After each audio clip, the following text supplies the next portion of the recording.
Salam alaikum wa rahmatullahi wa barakatuh. Bonjour pour les uns, shalom pour les autres.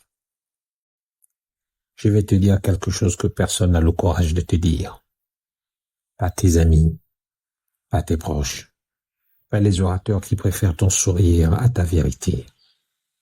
Tu n'es pas bloqué parce que tu manques de foi. Tu n'es pas bloqué parce que tu manques de talent.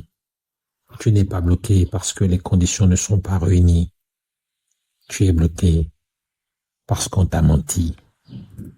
On t'a menti sur la nature de l'âme humaine. On t'a menti sur ce que Dieu attend de toi. On t'a menti sur ce que signifie vivre.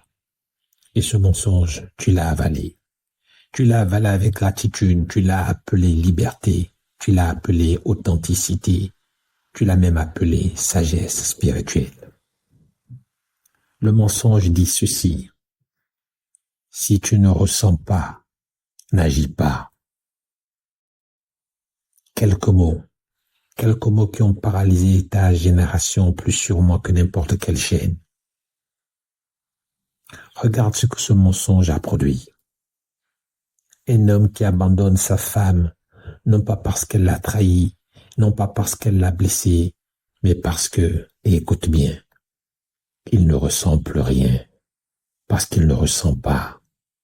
Comme si le mariage était une sensation, comme si l'engagement était un état d'âme, comme si l'amour véritable, avait jamais été une émotion plutôt qu'une décision renouvelée chaque matin. Un artiste qui ne crée plus, non pas parce qu'il a perdu le don, non pas parce que le monde n'a plus besoin de lui, mais parce qu'il attend. Il attend l'inspiration. Cette visiteuse capricieuse qui ne se commande pas, cet invité qui choisit ses heures. Et il attend, et il attend toujours. Et un croyant, et c'est là que ça fait le plus mal, un croyant qui abandonne la prière, qui abandonne le lien le plus direct qui existe entre lui et son Seigneur. Pourquoi? Parce que mon cœur n'y est pas, parce que je ne ressens rien, parce que ce serait de l'hypocrisie. L'hypocrisie. Tu as utilisé ce mot pour te protéger, pour te donner bonne conscience de ta capitulation. Mais laisse-moi te poser une question, et je veux que tu l'entendes dans tes os. Quand tu ne pries pas parce que tu ne ressens pas, de qui est-ce que tu te rapproches exactement? L'imam Ghazali a écrit dans les Révifications des sciences religieuses, cet homme qui avait compris, il dit ceci: les actes extérieurs répétés avec constance finissent par transformer les états intérieurs. Ce n'est pas le cœur qui commande toujours à la main. Parfois, c'est la main qui sauve le cœur. La main qui sauve le cœur, pas l'inverse. Sa haute éminence, le saint prophète Mohammed, grâce unifiante d'Allah sur lui, il y a 14 siècles, a dit ceci: avant que la psychologie comportementale, avant la neuroscience, avant que les laboratoires d'Harvard ne le confirment, un homme vint le trouver, pas un hypocrite, pas un lâche, un homme qui cherche, un homme que sa propre aridité intérieure torture. Il dit: Ya Rasulallah, ô messager d'Allah, je prie, mais mon cœur est dur. Je jeûne, mais je ne ressens aucune douceur. Le prophète ne lui a pas dit: repose-toi, attends que ça vienne. Il lui a dit: grave ces mots dans ta chair. Persévère dans l'obéissance, même si ton cœur est distant. L'obéissance avec un cœur sec est meilleure que la désobéissance avec un cœur jouissif. Allahu Akbar. Persévère dans l'obéissance, même si ton cœur est distant. L'obéissance avec un cœur sec est meilleure que la désobéissance avec un cœur jouissif. Par l'acte de la langue, pas par l'attente d'un sentiment, par l'acte, toujours l'acte. Et Allah lui-même dit dans le livre, il dit ceci: Wasjud waqtarib, prosterne-toi et rapproche-toi. Il ne dit pas ressens le rapprochement et prosterne-toi. Il dit prosterne-toi, wasjud, et alors tu te rapprocheras, waqtarib. L'acte précède le sentiment. L'acte génère le sentiment. L'acte est le chemin.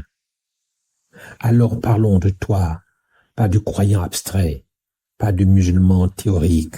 Toi, aujourd'hui, dans cette salle, tu n'as pas prié ce matin, pas parce que tu ne pouvais pas, parce que tu ne ressentais pas. Tu n'as pas repris ce projet qui dort dans un tiroir, pas parce que tu manques de compétences, parce que l'inspiration n'était pas là. Tu n'as pas pardonné, pas parce que la blessure est irréparable, parce que tu attends que ça vienne tout seul. Combien d'années encore vas-tu attendre? Combien de prières manquées en attendant que le cœur se réveille le premier? Combien d'œuvres enterrées en attendant que l'inspiration daigne sonner? Combien de relations sacrifiées en attendant un sentiment qui, peut-être, ne reviendra jamais de lui-même, parce que c'est toi qui dois aller le chercher dans l'acte.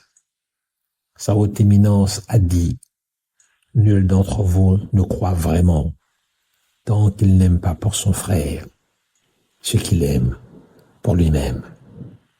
L'amour ici n'est pas un sentiment qu'on attend, c'est un acte qu'on choisit, une posture qu'on adopte, une décision qu'on répète jusqu'à ce que l'intérieur suive. Ibn al-Qayyim al-Jawziyya, qu'Allah sanctifie son secret, a dit « Le cœur se durcit par l'abandon de l'acte et se polit par sa répétition. Ne demande pas à ton cœur d'être prêt, mets-le au travail, il se préparera lui-même.